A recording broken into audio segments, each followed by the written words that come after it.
The question that we get asked is why does a conference even need to be put on? JP, I mean, what would you tell people why we're doing this conference? The first thing that comes to mind is you always say the greatest evil in America is the dead church. And so if that's the case, how do we reawaken the church? And there's no other way to do that than to partner with planters, pastors, elders, teachers, church leaders from around the country. There's no question that our country's in a bind. The reason we want to do this is to come and just say, hey man, God's church is still the hope of the world, right?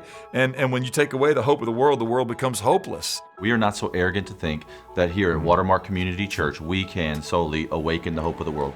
We want to partner with you, church leader, wherever you're at in the country.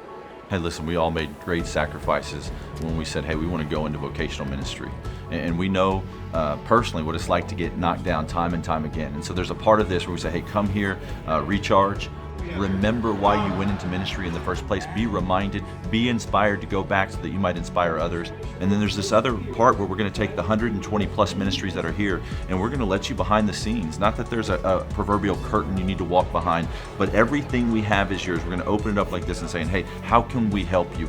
As you return to your city and your state or wherever you're going back to, as you return to your church, how can we here help resource you to be more effective in ministry? We're not going to talk about church growth strategy, all right? We're going to talk about Christ-following strategies. And Christ-following strategies, he says, are going to knock down the gates of hell. And so we're trying to just remind, awaken, strengthen, and renew that conviction in you. So April 19th through the 21st, we want to invite you to Dallas, Texas, to Watermark Community Church to spend 3 days with us. We're going to start about half of the day on Tuesday, and you'll be able to have exposure to the ministries that happen here midweek. We'll go all day Wednesday, half of the day Thursday, and send you back inspired and refreshed. If what you're doing is reminding the world that your Savior still lives because they can't deny His power at work in and through your community, then come on. Help us awaken the hope of the world. Let's have fun together.